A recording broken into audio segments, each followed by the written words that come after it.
Welcome in. Sports by the Book is the show. South Point Studio, the site, as always. I'm Jeff Parles. Alex White is alongside. Good morning. Good morning. How was your weekend? Does it even count as a weekend if it's busy, Alex? I don't even know. But yes, it was good. Regardless. Only one 2-2 series in hockey. We'll get to that in a little bit. We already had surprising one, too. One that was 2-0 as well. Didn't expect it to go back 2-2, but hey, regardless, it is. But a lot to get to. You know what? We'll get right into it. Hebert will join us in 15 minutes. Of course, former NHL goaltender, now Bally Sports, covers the Ducks pre- and post-game out there for Bally Sports. But let's get to our starting five right out of the gate, as always. And we start off with number one. Ooh, fancy. Very fancy there. Very nice. Starting off with number one, 2 elimination games in the association tonight. The New York Knicks with an unbelievably impressive performance on Sunday to take a 3-1 lead on Philadelphia. The Knicks fans took over the Wells Fargo Center. Pretty embarrassing stuff there, Philly fans. But the Knicks get it done. They're up 3-1. They're favorites tonight. No shock whatsoever to do that. The Knicks are 4.5-point favorite to win here today. 4.5-point favorites in this one, Alex, 203.5. And then the other one, the Pacers, we talked about a pre-series. Giannis hasn't appeared. Doesn't look like he's going to. Lillard is out now. And the Indiana Pacers are 4-point favorites on the road to close this thing out tonight against Milwaukee. So 4 is the lucky number tonight, of course, with the spread. All 3 NBA games seeing 4, 1 4.5 there. But Knicks, yes, they've split this series against the spread 2-2 with the Sixers. Glad you brought it up, though. Very impressive performance in Philadelphia for them to get that win. It's all about staying healthy in this league, and that is what the Bucks and the Sixers are dealing with here. Very intriguing matchups, though, because we do have these stars, and Milwaukee was a 3 seed, so there's a lot of pressure on them to make it far in this playoffs, and here we are, possible elimination in Game 5. Just one game in NBA tonight that is tied at 2-2. That is the Orlando Magic and the Cleveland Cavaliers. It looked like Cleveland was going to run away with this series. Strong 2-0 start at home, but the home team is 4-0 straight up and against the spread in this series. The total 3-1 to the under. 14-10, 38, and 23. Very, very close games so far on the front of this series. Just an absolute abject mess so far. Non-competitive games, as you said, 4-0 against the number. There's no reason to think it will go to 5-0 tonight with the way these teams have been bad away from their home buildings in this series. We do have one second round matchup already set.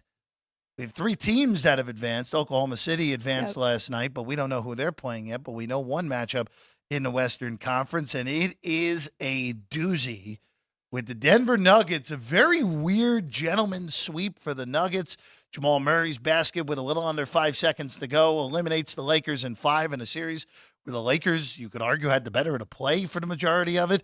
And then the Timberwolves on Sunday just thoroughly and utterly destroy the Suns in a 4-game sweep where Anthony Edwards seemingly has taken that leap forward from really good player to bona fide superstar, maybe even one of the 5 best players in the league. And Alex, the Nuggets right now, minus 230, plus 195 on the Timberwolves. This series, game 1 in Denver, Colorado, coming on Saturday. No time yet for that one. This matchup had to make our top 5 sitting here at 3 because you said it, it's a doozy. This is going to be a great 7-game series. Minnesota, the best defense in the league, and we've got the defending champions on the other side. Also, it gets very interesting because the Lakers, they were really good in that series. They had their chances. So we'll see what happens here between these two. But moving to the ice, number 4, NHL, 3 home teams with a strong 3-1 lead in the series looking to close it out. Bruins over Leafs, Canes over Islanders, and Vancouver against the Predators. They get it done with 3 different goalies for them. And then we have one road team here leading 3-1, and that is the Colorado Avalanche over the Winnipeg Jets. Minus 145 on Boston, minus 250 on Carolina. The Canucks, even without Demko, Casey DeSmith, good enough. Again, it was an awful collapse by the Preds in Game 4. 2-goal lead with under 4 minutes to go. Lose the lead, lose in overtime. Canucks are minus 125 now to close that thing out tonight. And Colorado, it's been a weird series involving the two Denver teams because the Nuggets became just the second team in NBA history to win a series in 5 after trailing at halftime in all 5 of those games, joining the 83 Philadelphia 76ers, who did that to the Lakers in the NBA Finals. Colorado's been trailing going to the third period in the last 2 games, and they end up winning both in blowout fashion. Minus 120 tonight to wrap things up in Winnipeg. Winner of that series will get the winner of VGK and Dallas, which is now tied at 2 games apiece after the Stars won both here in Vegas. And then the final thing in our starting 5 today, baseball still doing its thing. 15 games today. Game 2 of that Braves and Mariners series. Mariners in first place in the West in the AL. Of course, the Braves leading the NL East yesterday. Bizarre game. Both starting pitchers carry no-hitters into the 7th inning. And then Mitch Garver walks it off with a 2-run homer for the Seattle Mariners. Luis Castillo, who has not been his best so far this year, will go today for the Braves. They're plus 115 underdogs, the Mariners, at home with their ace on the hill against Reynaldo Lopez, minus 125 on that one. But 15 games to choose from.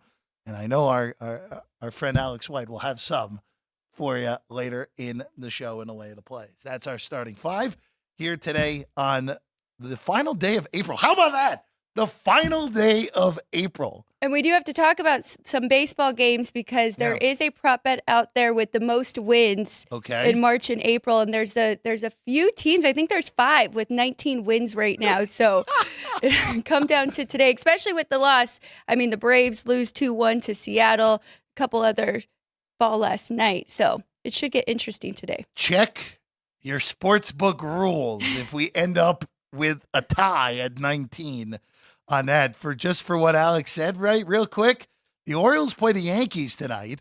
The Orioles are 18-10. The Yankees are 19-11. The Guardians are 19-9. Cleveland takes on Houston, who's looking to avoid 20 losses in March and April. The Braves and the Phillies both respectively with 19. The Dodgers with 19. And then the Cubs will play the Mets tonight. They're sitting at 18. So pretty rough beat, honestly, if you had the Milwaukee Brewers as well, who cannot get to 19, who are stuck at 17 now. So it's a fun one. That's always a fun prop. I know a lot of people bet that first to 10 wins, which if you had the Pirates, you just took an absolutely vicious beat. Yankees and Guardians were the ones who got there on the same day. But this legitimate chance at a 5-way tie here, which would be something else. You could also end up with a few 20s when it's all said and done. All right, to the association real quick. I just want to look back at that Nugget-Lakers series and look ahead real quick. There's no games today, but the series price, along with your futures, makes it very interesting now on this Nuggets and Timberwolves series that's coming up. Game 1 will be Saturday. Time to be determined. You would imagine it'll be Saturday night in the Mile High City. Minnesota was just dominant in that series against the Phoenix Suns. There was no doubt. Once that series, and to me, once it got out of Minneapolis 2-0, it was like, all right, you know what?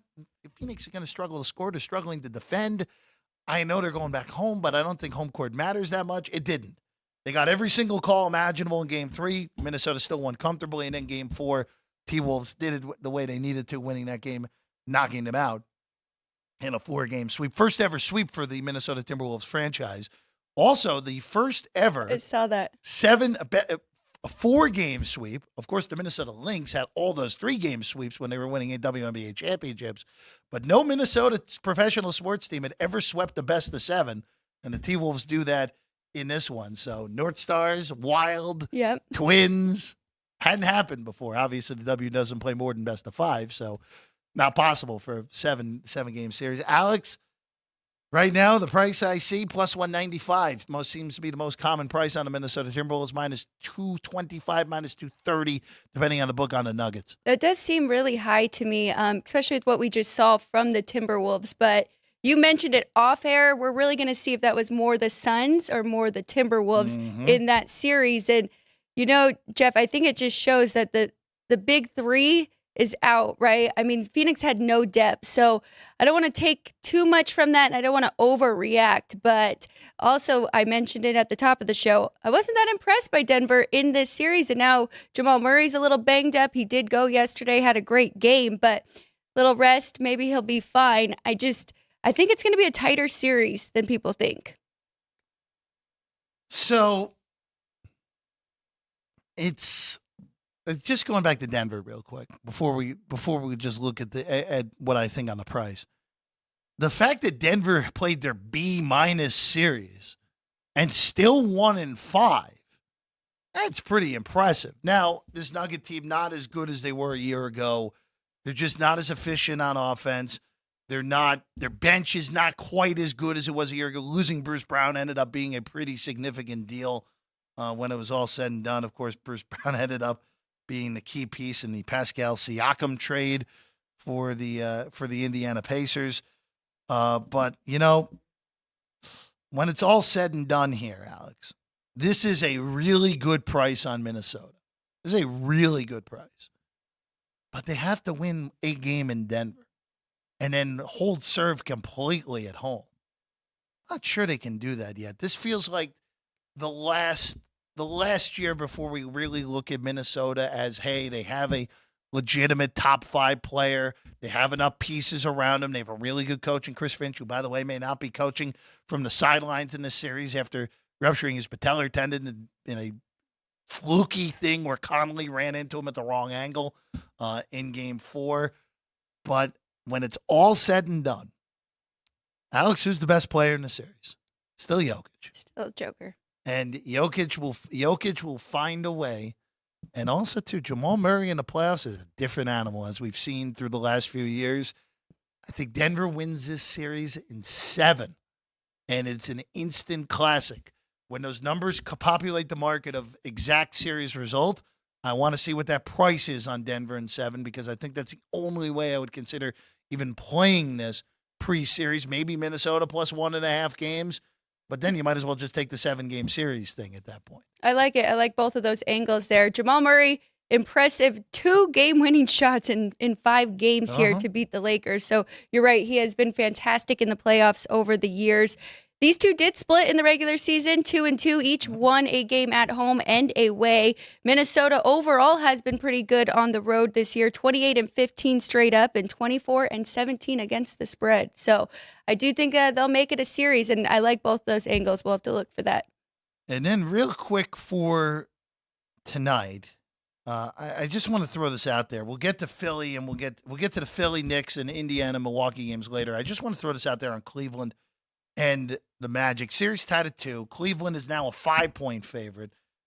These games in Cleveland have just been ultra unders so far, the 2 games. This is 201.5 tonight. There's no reason to think this isn't another under, where this is just played at Cleveland's ridiculously slow pace. Orlando, as the country is starting to realize, is awesome on defense. They're long, they're quick. This feels like another under, even at that wildly low number of 201.5, Alex. I'm with you. I'm a little hesitant. I did bet this under Saturday and won by the hook, so it was very close. But I mean, now Game 5, I can't imagine that we're seeing a faster pace. They're just going to tighten up even more. These totals are only going to keep nosediving too. It'll be interesting, especially if Orlando pulls the upset tonight. That's when this gets a little interesting to see how those numbers will come in Game 6. If Cleveland holds serve, it's going to be short numbers in Orlando, and it's going to be a sub 200 if we get a Game 7 in Cleveland. I feel pretty confident on that if we do get there. All right, we're going to take a quick break. When we get back, we're going to the ice. Guy Hebert will join us next, talking the Stanley Cup playoffs here on Sports by the Book, South Point Studio. from the South Point studio. The perfect blend of sports, But I think the Niners are going to wear them down. Detroit Pistons lost their 36 games. comedy, See over-under on that relationship lasting. I'm going to put mayo in the coffee. Yeah. I am beautiful, and a whole lot of Pittsburgh. In Pittsburgh. Pittsburgh. Yeah. Pittsburgh. Join Ryan McCormick, That's at least 2 picks outside of our own in the first round next year. Oreo. and host Frank Nicotero.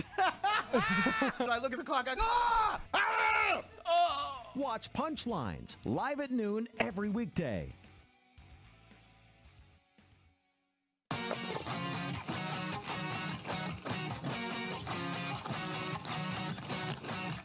Once you've satisfied your hunger, get ready for more of the hottest casino games in Vegas. Our 24-hour, 30-table non-smoking poker room proudly hosts all the most popular poker games with a variety of betting limits. Visit the poker room for a schedule of daily tournaments. Whether you're going to hold 'em or fold 'em, the best place for poker is at South Point Casino. You'll notice that our craps tables are usually the loudest in the casino. If you've never played, join one of our free craps lessons to find out what makes this game so exciting. Check with the craps dealer for schedules and give it a roll. Bingo is also an exciting way to spend your time. We offer 7 sessions of bingo every day. And each session includes a cash ball jackpot, 12 bingo games, a progressive double action game, and a $10,000 bonus coverall. Electronic units are available. If you haven't played bingo with us, give it a try today. Guests can also get in on the action at our one-of-a-kind race and sports books. 2 separate rooms designed to maximize your experience and comfort.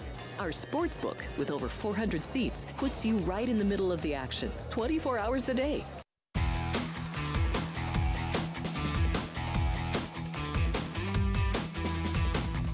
Welcome back in Sports by the Book, South Point Studio. I'm Jeff Parles, Alex White alongside, and now joining us, you find him on Bally Sports West right now, of course, pre- and post-game shows for the Anaheim Ducks.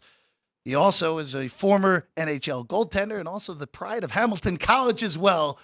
Our guy, Guy Hebert, with us right now. Guy, pleasure to have you on this morning. Yeah, well, thanks for having me. And hey, anytime we can plug Hamilton College, I love that. I had to do it. Of course, both of my parents, alums, my dad, they're around, they're at Hamilton around the same time as you, Guy, and it's a pleasure to have you on this morning. And let's dive right into it. Let's just start. Let's start with one tonight, and that's the Colorado Avalanche, who are up 3-1 on the Winnipeg Jets. This has been a series where Colorado has managed to turn it on in the third period, doing it the last 2 games in Denver. Connor Hellebuck, who seemingly is on his way to winning the Vezina, having a rough series here. What have you taken away from this, and what has to happen for Winnipeg to get back into this series against the highly powered Avs? Well, everything you just said is right. Winnipeg is one of the best defensive teams in the league with arguably the best goaltender in the league, and I believe will win the Vezina once again. But that just shows how potent the Avalanche offense is. I mean, how do you stop the Avalanche? I mean, you check one line, and then you have to worry about a second or third line, or you have to worry about Cale Makar and the defense corps jumping up into the play. And the only game that Colorado lost, they ended up scoring 6 goals. So I think you got to fight fire with fire. I think Winnipeg has to go into these games thinking that we have to score 4 or 5 goals against Georgiev. And if they can do that, I think that will give them a chance to win. I think trying to shut down Colorado and trying to win 2 just isn't going to happen. Looking at another big game on the board, kind of shocking. Boston up 3-1 over Toronto. These two pretty evenly matched going into this series. I want to ask you first, as a former goaltender, how do you feel about Boston's philosophy with the 2 goalies? I mean, they're both fantastic, Jeremy Swayman and Linus Ullmark. Do you like them switching, or do you think as they get deeper into the playoffs, we'll see more of them playing the hot hand? Well, that is a hot button topic for sure. As a former goaltender, you really want to have, in my opinion, you want to have one guy kind of take those reins, especially leading into the playoffs. If he's playing well, you keep him in there. You don't take him out until you give the coach a reason to take you out of the game. And a part of it is really psychological. I think that the fact that, and I had this conversation with my dad. My dad was like, why are they going with this rotation? He goes, I know Olmark won the Vezina last year. I know he's a great goalie. But he says Swayman, he just has the psychological edge because the Leafs don't believe they can score on him. And when you have that doubt in the heads of the opponents, I think you have to run with that. So I would expect that Swayman will continue to play. And this is no knock against Olmark. I mean, they hope to have, most teams, a 1A and a 1B goaltender. I mean, Boston is just incredibly fortunate to have a 1A and another 1A. So at any time that they could switch. But I think that Swayman really is the psychological difference in this series. Guy, let's say Boston does hold on, unlike last year with a 3-1 lead against Toronto here, and they get a rematch with Florida. Of course, last year the Panthers come from 3-1 down, upset the Bruins, the most points for a team in a regular season ever, didn't even get out of round one. What would you look for as keys in that potential series if we do get that Florida-Boston rematch in round two? I think everybody in the hockey world is waiting for that rematch. Boston, the President's Trophy is often a curse. The best team by far last year was the expectations were so big, and the fact if they didn't win the Stanley Cup, anything below that for the Boston Bruins was a disappointment. And not only did they the Cup Finals, Florida was able to knock them out early on. Physicality of the Florida Panthers is going to be dominant. I don't know if the Bruins can kind of hold up to that physicality that the Panthers have.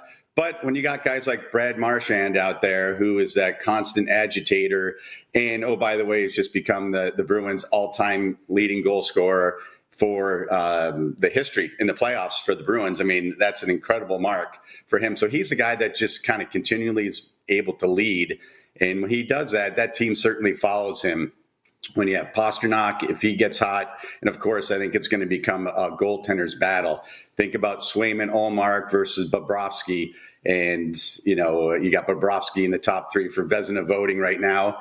It's going to be, for me, one of the best series, I think, and a real early look at what could be the East Coast representative for the Stanley Finals.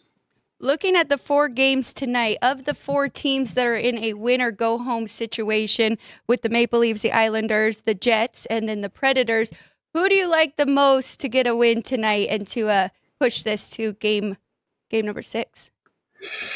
I think a lot of people are hoping that the Islanders are going to come alive. I know Patrick Waugh well, and he certainly has motivated that team for that late season stretch where they got themselves into the playoffs.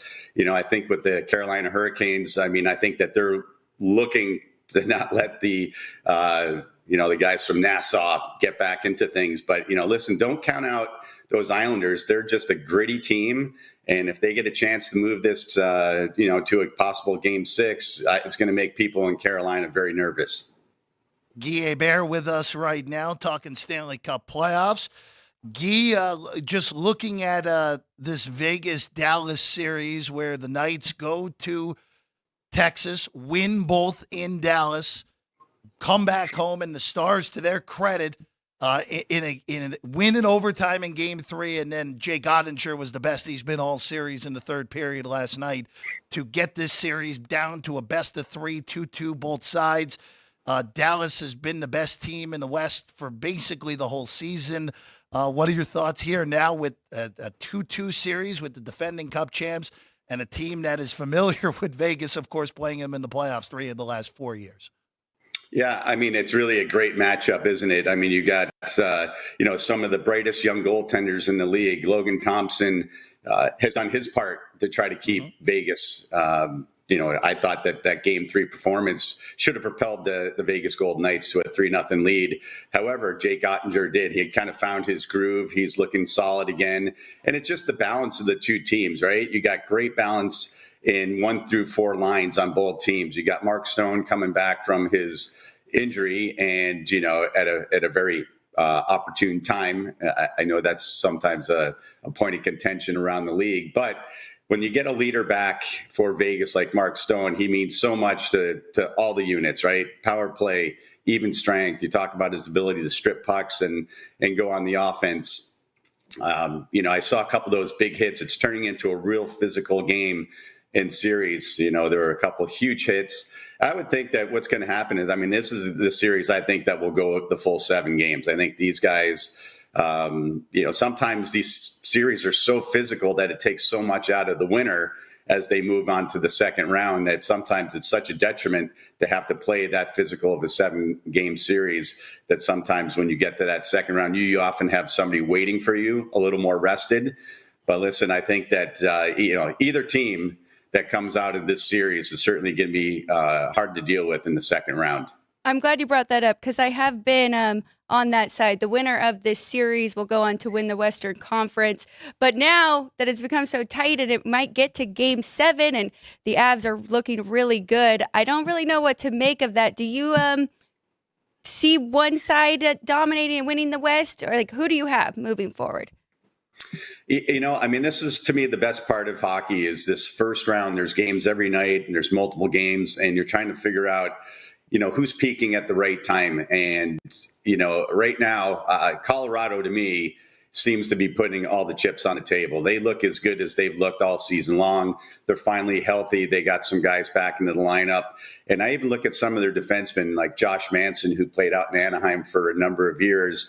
And when you see Josh Manson getting the green light to jump up into the play and create some offense. I think a couple of games ago, he had 5 shots on goal and led all defensemen with shots on goal. So when you see that kind of production on some of their, we'll call them defensive defensemen, that means that everybody is thinking on the same page. They're all trying to get on the offense and create opportunities, getting that fourth man up the ice. So I would think right now, if I had to, put my hand to the fire, I would say that Colorado, to me, right now looks like the best team. I just want to bring up Edmonton real quick, Guy, because, of course, their playoff failures have been high profile. It's been the goaltending usually in the past, but so far, at least the last 2 games in L.A., the goaltending was quite good from Skinner, obviously pitching that 1-0 shutout where Edmonton's offense kind of took the day off, but still was enough to get it done at Crypto.com. When there's a team like Edmonton, and I know this goes for Toronto, but it doesn't look like it's their year this year again, but a team that has had failings in the playoffs, what does it take to finally bust through and win multiple series? Because we've only seen this Edmonton team make the West Final one time, and that did not end well when they made it. I read something interesting from Connor McDavid. The start that Edmonton had at the beginning of the season, they were almost eliminated from the playoffs by the end of October. Obviously, a coaching change made all the difference in the world. Sometimes it's more of a wake-up call for the 20 or 21 guys in the locker room than it is what the new coach brings in. It's just kind of a shock to the system of, hey, once the coach has moved, and if we don't start performing, that means that players going to be, moved out of this locker room, and we don't want that. So McDavid said we were like dead men walking, and we found a way to kind of galvanize this locker room and kind of bond together and come from the dead, and then get ourselves not only into the playoffs but into the top 3 of the Pacific. They didn't kind of straggle in as a wild card pick, so they were extremely happy with what they were able to do. So I think that the fact that the leadership in McDavid and Draisaitl, they got some character guys from us here in Anaheim, Adam Henrique and Sam Carrick, along with Bouchard on the defense, Nurse. There's a whole bunch of guys that I think have had enough experience and are able to get over that hump. And like you mentioned about the goaltending, a lot of times, bad team defense results in goals against where, as a former goaltender, I hate to say it, it's not the goalie's fault. Mm-hmm. It looks like the goalie's fault because he's the one picking the puck out of the net. But usually there's something that happens in the offensive zone, the neutral zone, or the defensive zone that leads to those chances against. And I think Edmonton, for the most part, has done a much better job of protecting their goaltender, letting him see the first shot, the initial shot. And Stuart Skinner is a really big goaltender, so he's able to see around traffic better than most. I thought the game the other night against the Kings, I thought he was outstanding when called upon to make those key crucial saves to keep the game 1-0. And when you're able to do that, it's amazing the confidence that you gain from a game like that. I think both for the goaltender, but I think that, the team in general for the Edmonton Oilers are saying, hey, we can win these close games. We can, lean on our goaltending or our team defense. And I don't think that's something that they could do in the past. So I think the 1-0 win the other night's going to go a long way for the Oilers, not only moving on from this first round, but as they get deeper into the playoffs, realizing that, everybody knows it's the McDavid and Draisaitl show. Hyman is obviously the 50-plus goal scorer.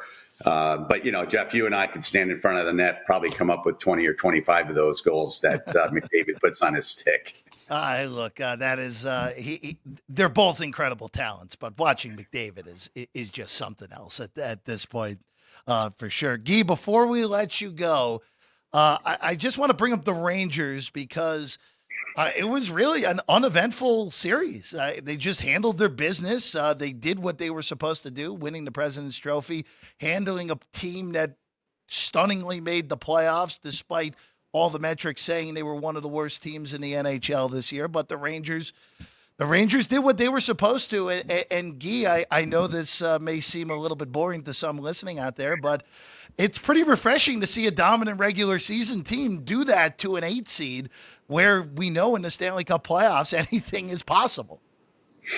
Well, you're right. And, for the record, as a former New York Ranger, I played for the Rangers at the very end of my career and grew up in northern New York. So I was a Ranger fan as a kid. I love seeing the Rangers in the playoffs. If I can't cheer for my own Ducks, then I'll cheer for the Rangers and maybe the St. Louis Blues because that was my original drafted team.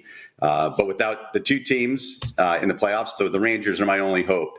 But yeah, they're so deep. I think they're a team on a mission. Chris Drury has done everything he could to kind of load this team up for a win now mentality. Whether it's Savannah Jad, Kreider, Panarin, Fox on the point, but then they've got a lot of guys that are coming into their own. You think about some of these young guys like Kakko, whose, name was tossed around for trade rumor all season long. They decided to keep him. He's starting to pay off. I just think that this team is built certainly for the postseason. Shesterkin, not a great regular season, but, sometimes that's the best thing for a goaltender is to kind of, even though they won the President's Trophy, he was not at his best. So Jonathan Quick picked him up when he needed to, and now Shesterkin looks like the Vezina Trophy winner that he was a few seasons ago. But yeah, like you said, the fact that they just kind of steamrolled through the Caps did not look that good. Ovechkin without a point in the series. I think that the Rangers will take this time to work on some things, fine tune, and rest up for the second round. I'm just curious. Of all these goalies, and there's a ton of really good goalies in the league right now, between Shesterkin, Thatcher Demko had a fantastic year, Ottinger, who is your favorite goalie to watch or any that kind of you're at awe of?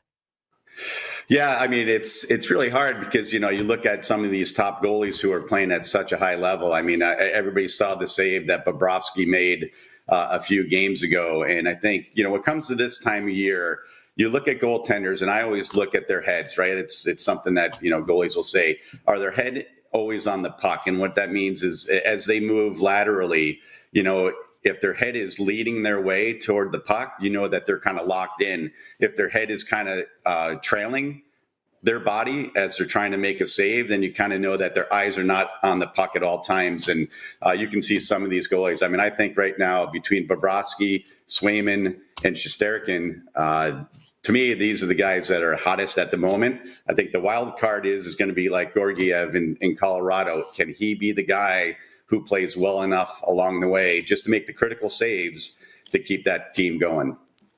He's Guy Hebert. Of course, you can find him on Twitter, Guy_Hebert. Ducks pre- and post-game on Bally Sports West. Guy, thank you for joining us this morning. We had a blast talking to you today. Yeah, absolutely. Hey, I'm not doing anything besides golfing, so you want to talk more hockey, you let me know. Sounds good. Appreciate it. Absolutely. Guy Hebert, everyone. We'll take a quick break. When we get back, we're going to get Alex's plays on the ice today, and we'll go to the hardwood as well. Sports by the Book, South Point Studio.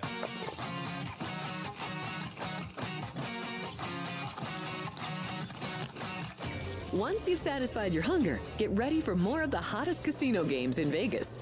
Our 24-hour, 30-table non-smoking poker room proudly hosts all the most popular poker games with a variety of betting limits. Visit the poker room for a schedule of daily tournaments. Whether you're going to hold 'em or fold 'em, the best place for poker is at South Point Casino. You'll notice that our craps tables are usually the loudest in the casino.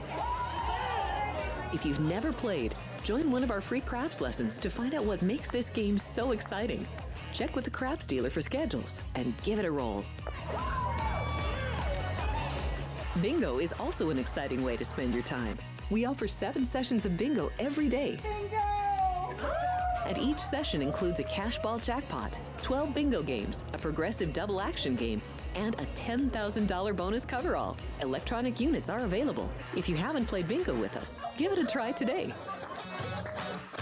Guests can also get in on the action at our one-of-a-kind race and sports books. 2 separate rooms designed to maximize your experience and comfort. Our sports book, with over 400 seats, puts you right in the middle of the action, 24 hours a day. The friendly ticket writers are happy to help, and it's conveniently located next to the famous Del Mar Deli, where you'll find supersized portions of delicious deli items like roast beef, pastrami, and Reuben sandwiches, or soups, salads, and pizza, plus spectacular desserts fit for a king. And right next door is the race book, over 150 seats, each with its own TV screen. There are 16 interactive player terminals, so you can bet right from your seat.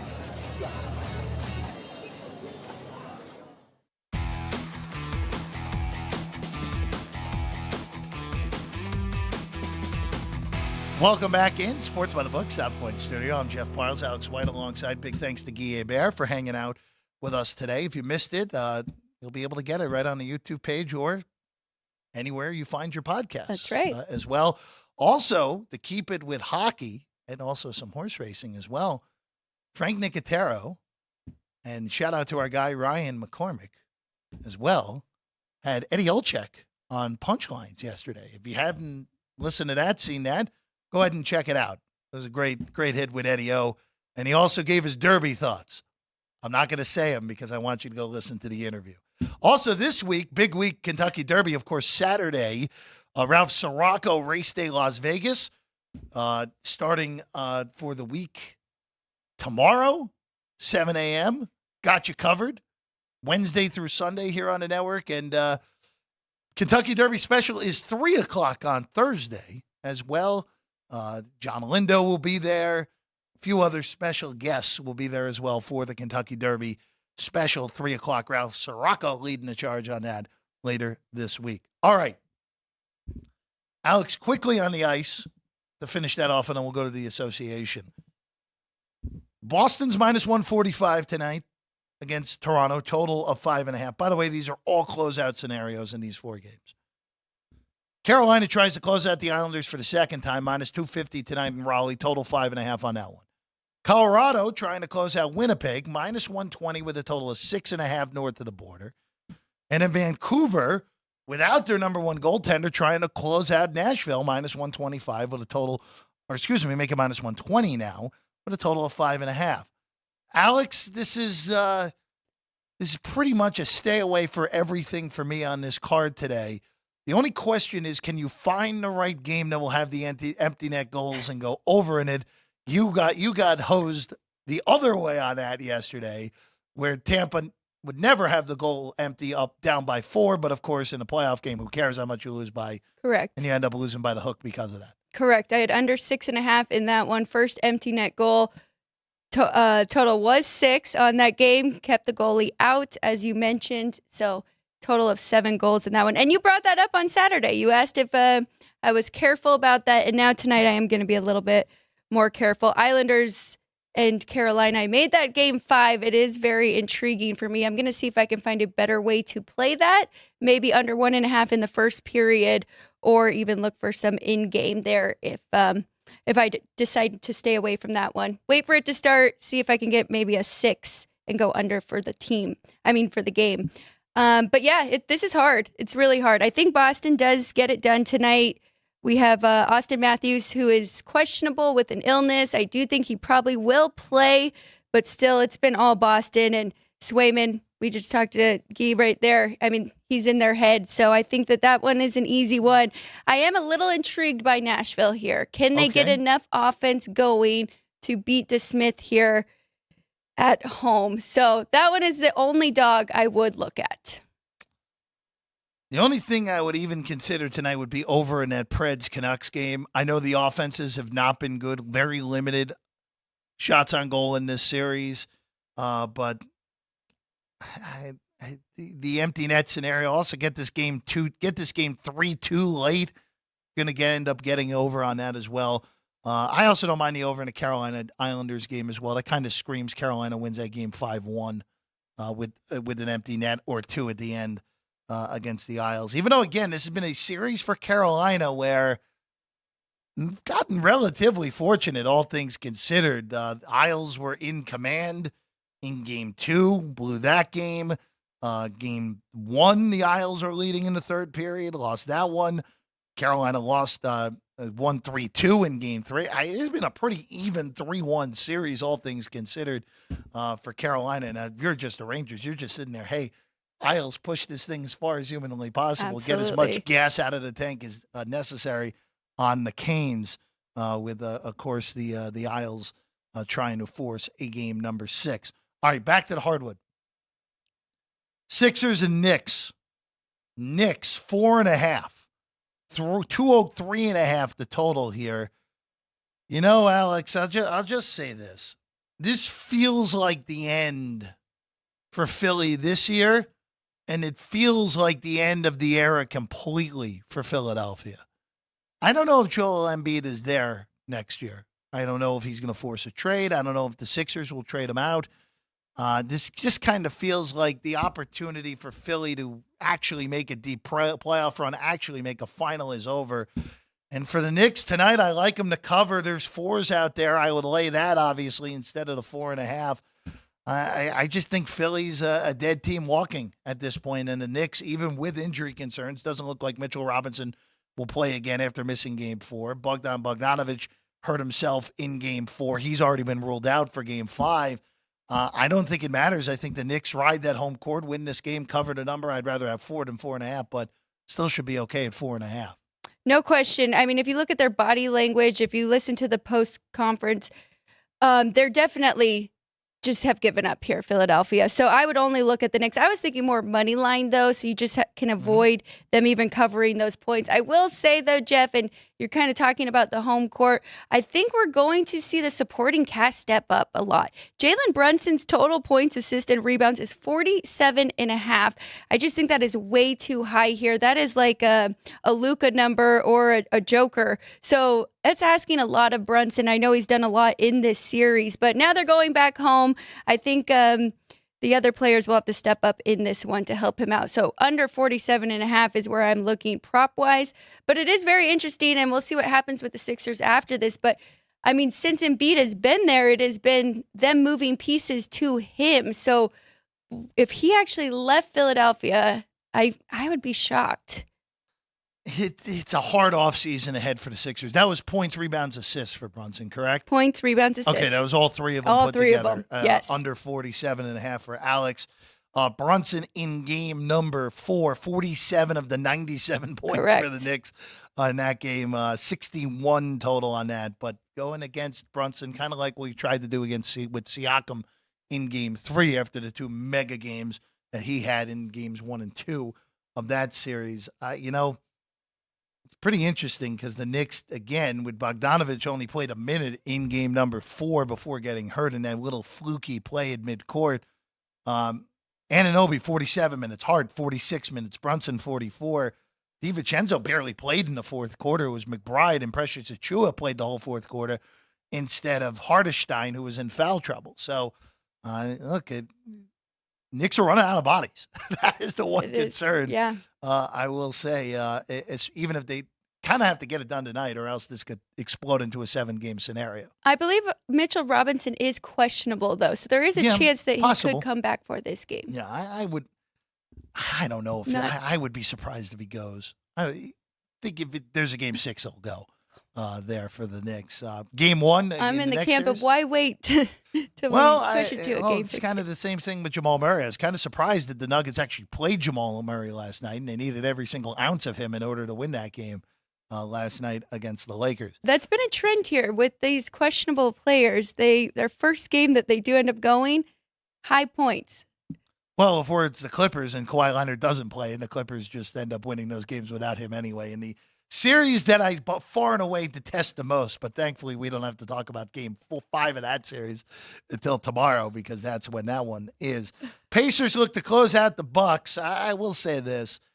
For Milwaukee, the injury luck has just been awful here, where Giannis, of course, gets hurt at the end of the regular season. We've correctly said we will not see him in this series. It's not happening at this point. Damian Lillard re-aggravates that Achilles injury, not a rupture or anything that significant, but significant enough to keep him out of game 4 and probably out of tonight as well. Chris Middleton's doing all he can, but there's only so much you can ask of him at this point. Pacers look to close us out. 4.5 behind us. There's some 4 out there as well. This might be just one of those nights. You take the favorites on the money line, string them together, and see what it pays. Right, Alex? Maybe. I mean, so is there a scenario here? We've talked about it a lot on this show, and it kind of stemmed from having my dad on, but is there a scenario where all the other players can really step up here with their 2 big stars out? They only played 1 game in the regular season without Dame and Giannis.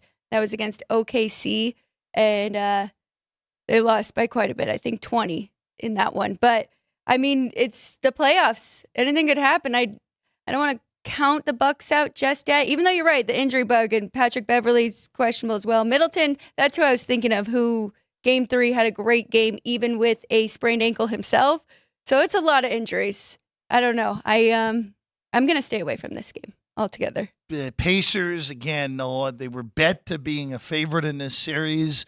The injury is the reason for that. And the Pacers, look, to their credit, they've done what they needed to. They looked awful in game 1, and then since then have looked to be the better side pretty clearly in the next 3. Looking to wrap it up, looking for their first playoff series win in more than 5 years for Indiana. Trying to move on, and it would be the Knicks and the Pacers if chalk prevails tonight. Which would be very interesting. Which, again, we saw a ton through the 90s. Only seen it once in this millennium. We saw it in 2013. The Pacers winning that series in 6 against the Knicks 11 years ago. Not much you can really even count from that, of course. Contrast of styles between those two, definitely. We've got the Knicks, one of the slower pace, and the Pacers. The fastest paced team right. in the NBA this year. It's not going to be your grinded out battles that we saw in the 90s between those teams, to say the very least. All right, we'll take one last quick break. When we get back, we'll go to baseball, Alex. Full card as always, and also we'll get you ready for Punchlines, which is coming up later in the day as well. Sports by the Book, South Point Studio. South Point offers all the types of entertainment you'd expect at a first-class Las Vegas resort. Did you know our 400-seat showroom is one of Las Vegas's top destinations for live entertainment? Enjoy live performances by classic Vegas entertainers, bands, and today's hottest comedians, plus a rock and dance floor. You can also enjoy live entertainment at the Grand View Lounge, where you'll feel all the vibes of old Las Vegas. Enjoy the music, and if you love to laugh, don't miss The Dirty at 12:30, our very own free comedy show. Every Friday night at 12:30 a.m. in the Grand View Lounge. The Dirty is 100% free, so arrive early. Go to southpointcasino.com or call the box office at 77136 for today's performances at the showroom and the Grand View Lounge. When you're ready for your favorite cocktail, stop in and unwind at one of our 7 specialty lounges. There's a bar around every corner, because you're in Vegas, baby. South Point Casino has plenty of attractions for the whole family. Catch a movie. Our 16-screen movie theater includes 2 XD Extreme screens for the ultimate in viewing, sound, and luxury. After the show, treat the family to a variety of treats at our old-fashioned ice cream parlor, Kate's Corner. We scoop up a variety of creamy concoctions, including smoothies, hand-dipped cones, milkshakes, malts, sodas, and sundaes. At Kate's, there's something for everyone. And if you've still got time to spare, our bowling center might be right up your alley. Voted Best of Las Vegas, it's a great place for friends and family fun. 64 lanes, a pro shop, snack bar, and arcade.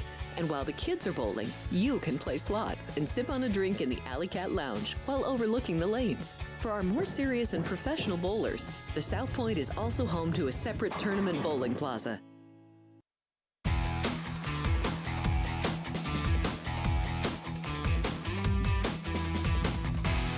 Welcome back in Sports by the Book, South Point Studio. Jeff Parles, Alex White alongside as always. All right, Alex, let's go to some baseball here. Let's start in Queens. Mets, Cubs. Cubs were no hit for 7 1/3 last night and come back and win. A home run off of Edwin Diaz, the difference for the Cubbies. Morel was the one who got him in a 3-1 win for Chicago.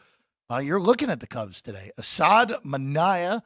And the market has really aggressively bet the Cubs here. It was minus 130 on New York and the overnights. It's now minus 116 on the Mets, plus 106 on the takeback on Chicago tonight at Citi Field. I do like the plus money here with Chicago. I liked it at a higher number, but I think you're still okay because I do think Chicago should be a slight favorite here. Just especially with Assad on the mound. I think he's been really good for them this year. So, yeah, I'm going to take a shot. That is my dog of the day. There's a few things that at least stand out here. First off, the Miami Marlins take on the Colorado Rockies. Sixto Sanchez against Feldner. The Marlins are 0-11 as a favorite so far this year. That's outright, Alex. 0-11. It's not good. Not good. Streaks are meant to be broken, folks. This game stinks. Both of these teams are awful tonight. If Miami dives under minus 130, it's a play on Miami. Look, I know that they have not won as a favorite. They're not going to go winless as a favorite all year. And the Rockies are awful. And they're away from home on top of it. So it'd be a look at the Marlins if the price gets there. Not yet. We got to get sub 130 in order for that to be a consideration on Miami. The Dodgers are a slight favorite tonight with Knack against Montgomery. Now that there's a big-time pitching mismatch in favor of Arizona, but that would still be a lean to the Dodgers at minus 110 for me. Wrong team favored in the Orioles and the Yankees. I think Baltimore should be favored at home with Kramer. Plus 105, I would go with that. You can get plus money now behind us and at one other book in town. I would take Baltimore. I think that price is wrong. I think they should be. I think it should be flipped. I think they should be the favorite, with the Yankees as the slight dog, which probably if the Yankees were the dog, I probably would take the Yankees, just, again, showing how good and how tight these two teams are, Alex. That's why I actually like this total going under. It opened 9.5. I jumped in there, but I think you're still good here at 9. Two good pitchers. The Orioles have struggled a little bit batting and offensively here, but I think that number's right. I think it could go either way, pretty much a pick 'em between them, but I'm going under the total. This is a bad sign that I like this much baseball today, Alex. It never ends well for me. Cole Reagan's coming off just getting absolutely destroyed his last time out as a plus 121 underdog north of the border against the apathetic Blue Jays so far this year, who have just been painfully mediocre to begin the year. And I like Reagan's at plus 121. Getting a better pitcher at a plus price. The Royals have been a better team so far this year as well. So we'll take Kansas City there. We are not taking the White Sox. Are you sure? The red-hot White Sox, who have won 3 straight games with the sweep of the Rays. Just really bad stuff from Tampa over the weekend. Soroka and Woods Richardson, the matchup for that one. Minnesota's won 8 straight, by the way, so they're coming in red-hot as well. So nothing on that one, even though that is an interesting one to say the very least. And then we're going back to the well with Logan Webb. Yes, we are. And minus 127 behind us. The market as low as minus 122 on him. Dude is the best pitcher in the National League. That's where I come down on him at this point. Yes, it's on the road in Boston, as we know, historically, a great hitter's park. But it's a big pitching advantage with Criswell going for the Red Sox, a little bit of opener action here. I'll very happily take Logan Webb laying only $1.22 at one shop. $1.27 is also good. Anything below minus 130 is quite good on Logan Webb here today. It's a perfect buy low spot here for Logan Webb and the Giants. So I'm with you. I like this one a lot. And then the rest of the card, Alex, we mentioned it in the starting five. Luis Castillo's an underdog at home against the Braves. Is that worth a shot at plus 110 on Luis Castillo, who has not had his best stuff so far this year, though? He has had a lot of strikeouts, though. Maybe you'd want to look at a strikeout prop there, 42 and 34 innings pitched. But I just think this is going to be a great matchup between the two. And I find it very interesting that we had those pitchers go so far, both no hits into the sixth inning yesterday and just a 2-1 game. Not a whole lot of value going under 7 because the Mariners, where they have struggled offensively, we know the Braves can get hot there. So I'm going to stay away from the total, but this one's definitely one I have my eye on to watch tonight. Nothing else really stands out. The only other one that was close is I almost went over in San Diego tonight, 7.5 with Nick Martinez and Yu Darvish. That was close. Couldn't quite get there on that. But the Padres killed me these last 2 days. Yeah, the Padres have been equally aggravating as they were a year ago already. Even though bad stretch right now, 3-7 in our last 10, 4 games under. I believe. And NL West has been a lot weaker than I would have expected so far this year, where only the Dodgers currently above water right now, with a chance to get to win number 20 on the year tonight, Alex. That's right, and I like the Dodgers. I think that is a very small price for them as well. So we have them at 19 wins. Who else has a chance to get to 20? Okay, let me pull this up because Alex brought this up earlier in the show. A lot of books offer most wins in this now March/April deal since the season starts in March. Here you go. The teams that can get to 20 tonight, the New York Yankees. As we mentioned, they are slight favorites against Baltimore. The Cleveland Guardians, who are big underdogs tonight in Houston, with Cookie Carrasco going for the Guards against Hunter Brown for the Stros. Stros about $1.70 in that one. The Braves, who are the slightest of favorites against the Mariners, they're at 19-8. The Phillies have a chance to get to 20. They're minus 137 favorites in Anaheim tonight against the Angels. And the Dodgers, who we mentioned are slight favorites at minus 110 against the Diamondbacks. The Cubs, now if we get some carnage here tonight, the Cubs and the Orioles could both get to 19 with wins. An Oriole win would keep the Yankees away from 20.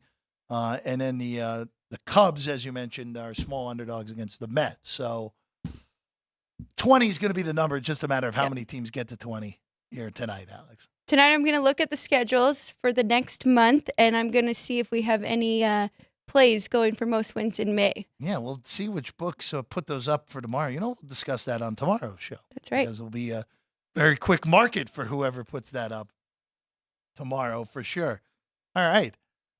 Coming up at noon, Punchlines with Frank Nicotero and Ryan McCormick. Matt Neverett in studio. Is that right today? Matt Neverett? Wow. Making his triumphant return in studio. Our guy, Matt Neverett, of course, one of the voices of the Las Vegas Aviators. And also you've seen him host shows on this network as well. So, and does a lot for the UNLV Rebels. Yes, he does. Voice for the Hustlin' Rebels, the baseball team. They really go by the Hustlin' Rebels? Yeah. Interesting. Okay. Like that. I mean, not really. Everyone is the Runnin' Rebels, but that is specifically the men's basketball. So they do have like Hustlin' Rebels is out there on the field. Okay. All right. Yeah. We learn something new every day. Alex, we'll see you again tomorrow. Good work as always by our crew. Family Matters in the corner. Andrew Dog. Great work as always. Jerry, Ryan McCormick. Caden just walked in as well. They're all getting ready for Punchlines with Frank Nicotero coming your way at noon here at South Point Studio. This has been Sports by the Book. We're back tomorrow, 9 in the morning.